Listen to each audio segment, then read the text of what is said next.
Not dead, not stopped. Start getting home. Gotta make a move, need to bring it on my car. You really wanna run off, sweat a nigga up. Fuck ass, yeah, I'm about to set a nigga up. And get a nigga up in this motherfucking shit. Like a full of tree.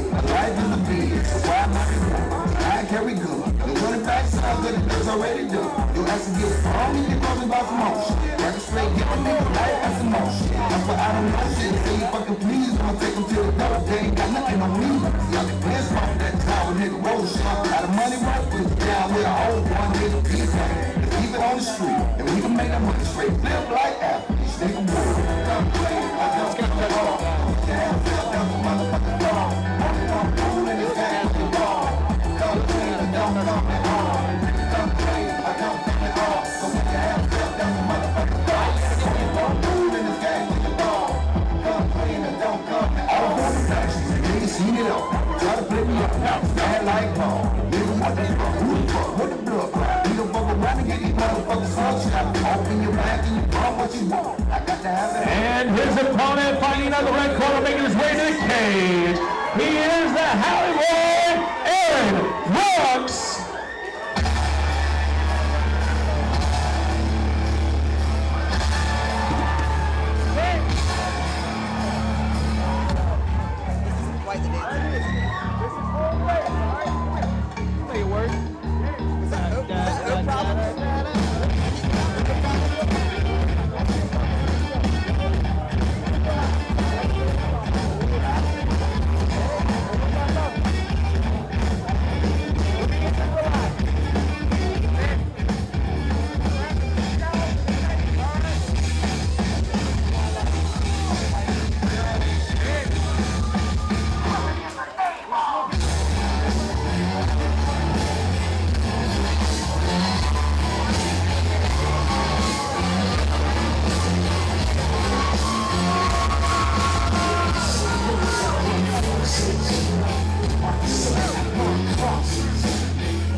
Alright, we shoot this one blind.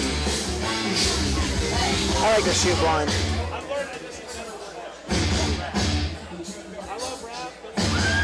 Oh, wait, that guy.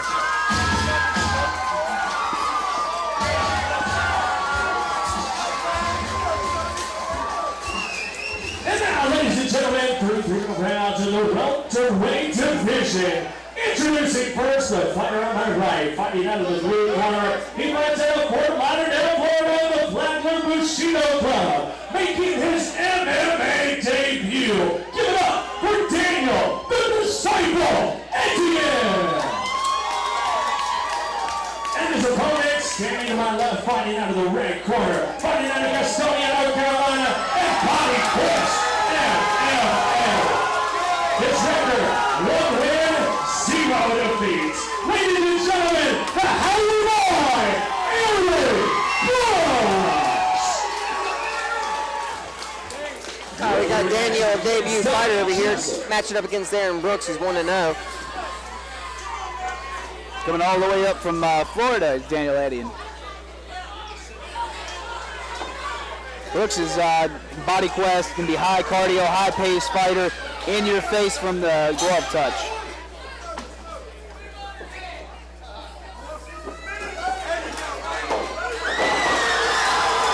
Already on top with a nice double leg drive-through takedown. Pretty much immediate. Rocking the Volley Tudo shorts, as all Body Quest fighters are apparently required to do.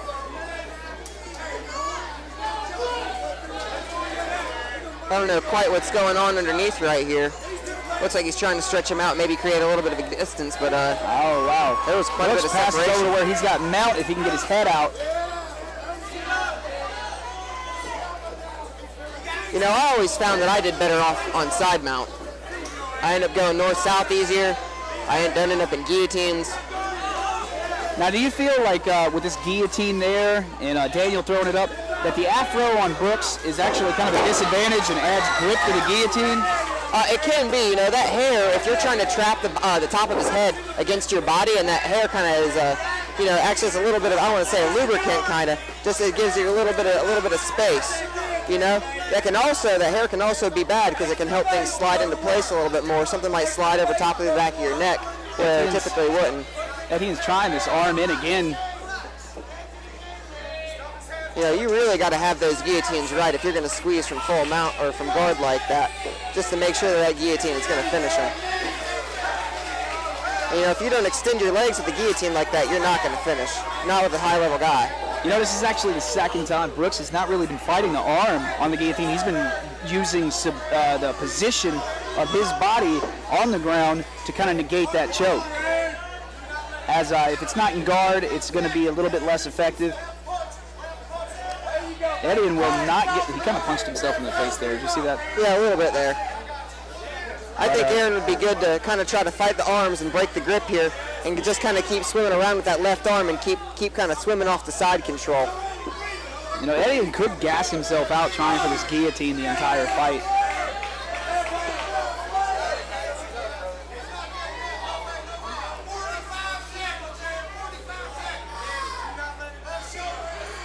Etienne's not really gripping it, doesn't look like. He's kind of just holding him there. Yeah, I don't know if Daniel's going to be able to finish this guillotine because he doesn't really have the leg extension that he's going to need to be able to close off that trachea. No, you never know. I mean, Aaron's over there just kind of looks like he's kind of red. Yeah. Yeah, he definitely knows that he's getting choked, but he's still hitting a little bit. He's kind of hanging out, knows he's in top position, knows that the submission's not going to get him, and is kind of happy just to hang out here and let Daniel gas his arms out. And win the fight on round, points-wise, he's taking this home because he's on top for the most part. Oh yeah, you know that you're gonna get this. You're gonna get this round scored for you if you're on top doing that at the end of the round. There are also some negatives as getting choked out for like 2 minutes straight like that, denying your body oxygen can have effects later in the fight. Oh yeah, it can, but so can squeezing that much with your arms. You know, he might not have any gas before his punches, and if he can't land a knockout punch, it's kind of like a gambit. You don't know what the other guy's body is like, and you just know your body. Brooks obviously thinks he can get choked, come right back. You know, something that I found that really helps me out is being able to lock things in and not squeeze them, and just kind of using the space as your advantage instead of using your strength as the advantage, and just kind of using your leverage and just kind of like putting things against your body and kind of I don't want to say turtling, but taking away space instead of squeezing away space. Guys, we're on live stream right now. Tell your friends to check out live stream. Here we go. Round number 2. Etienne does look a little bit winded coming into this round. Daniel looks a little bit gassed, a little bit tired, a little bit slower. Oh, hits him with a sucker punch. That was kind of cheap, but Etienne's got to be desperate after that round. He knows that he lost that first round, so he was trying to take him out right away. Yeah, if I was Aaron, I would be as mean as possible. I would grind his head against the cage. I'd try to take his ears off with the cage. I would be as mean as possible for someone to try to sucker punch me like that. That's what I'm saying. I might even try to slip an elbow in because that's just how it is with me. If you're gonna say yeah, you're gonna touch gloves and you sucker punch me, well, I'm gonna fight you. And that's what this is. It's a fight. True. I mean, it is kind of disrespectful, but it's kind of like survival instinct at this point. He's spent that entire round getting dominated, and then he comes out and he's like, this is my one shot to maybe kind of change things up a little bit. Yeah, and hey, if you only got one shot and you take it. Oh! Aaron answering back.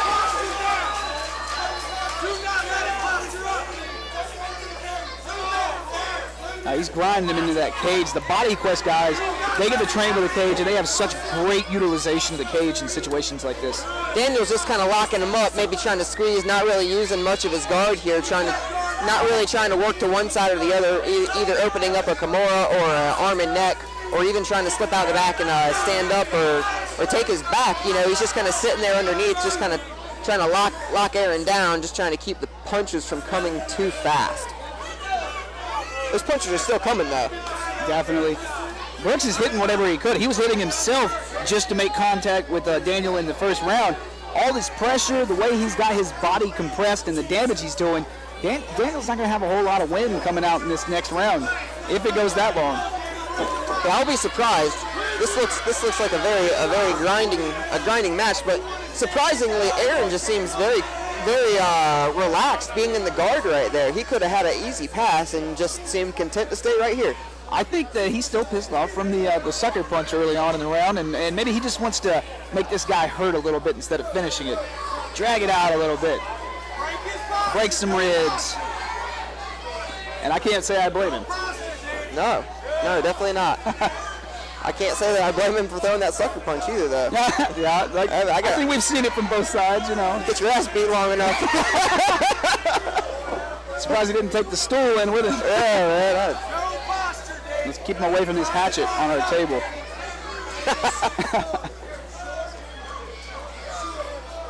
You know, really, though, I'm surprised the ref hasn't stood it up at certain points when there's not a lot of action. Aaron isn't trying to pass and he isn't throwing punches. Like times like this where he's just kind of waiting on and putting his weight on him. Now he's throwing some punches. With 10 seconds left in the round, Daniel's really looking gassed, eating a couple punches, just seeming like he's trying to hold on.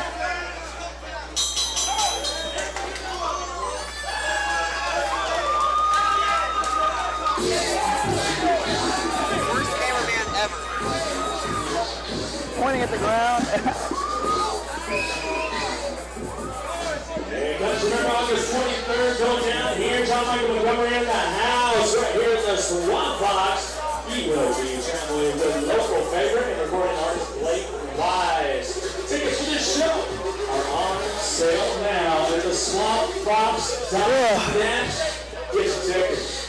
And the next night, it'll be USMC number 14. Right here in the Swamp Box, guys. Swampbox.net, shop.battleforce.com. Remember, we still got one big pro fight coming up here at the end of the night, guys.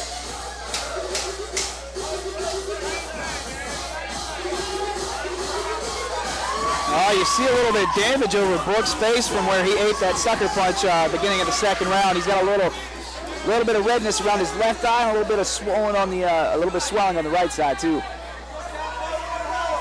Daniel can barely stay. Daniel looks gassed, buddy. He looks sad, like almost like fighting to start this next round. Well, he's getting a few extra seconds of break time right now. Aaron's ready to get this started. He is a cardio machine. Oh, no glove touch. I'm not surprised. I'm gonna bring him to my corner and slam him. You know,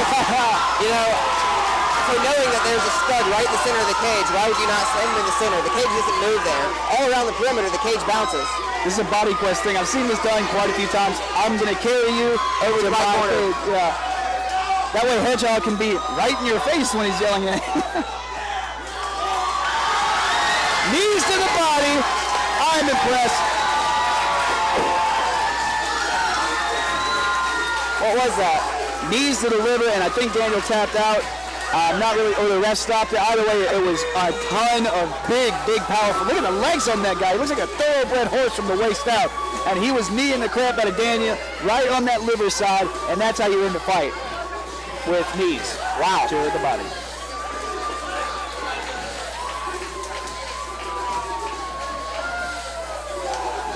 Looks like Donnie had to go over there and say something about that punch at the beginning of the second round.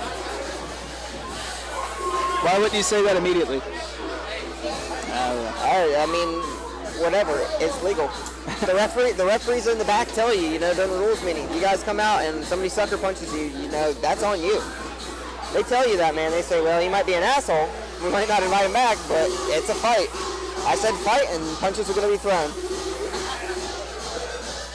Actually, my last fight, they said, if you don't come out and touch gloves, we will make you touch gloves.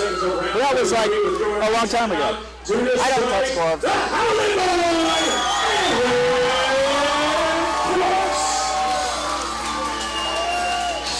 See, I kind of thought that he might have had an Americana. Yeah. But like I said, everything just kind of happened real quick right there. He started, like Daniel wasn't even fighting on those knees. It was just straight. He little knees to the right side of the body. He's hitting wherever he could. Arm. Actually holding the shoulder when he got up. Let's talk to the Hadley boy here. Come right over here, my friend. All right. Congratulations on the win. You are now sitting at 2-0, undefeated. How's it feel right now? I mean, that was a tough fight, but you got him to tap out there to the stripes. What's the feeling going through your mind right now, man? Oh man, it feels great. First I was going to say, where's JD? Happy birthday. Love you, man. And, you know, I just knew if I kept the pressure on him, he's going to great. So that's what we do about it. Here's the issue at hand. You walk like Ben Askren, you look like Ben Askren, you're undefeated like Ben Askren. I mean, what's really going on here? Is this intentional or what's going on? Not intentional. Never mind. Well, you never know. Maybe one day you'll get up there and challenge Ben Askren. The battle of Ben Askren. It can be serious, my friend. Tell me about the Howley boy. What is Howley? Tell me about that. Well, I was born in Hawaii. And all the Hawaiians over there just call white boys Howley. So why not? All right. Now, is there anybody you want to thank, brother? It's everybody at Body Quest, you know, my family, and I got a lot of support, man. I couldn't do it without it. Congratulations on the win, man. He's undefeated. Make some noise for the Howley boy. Yeah,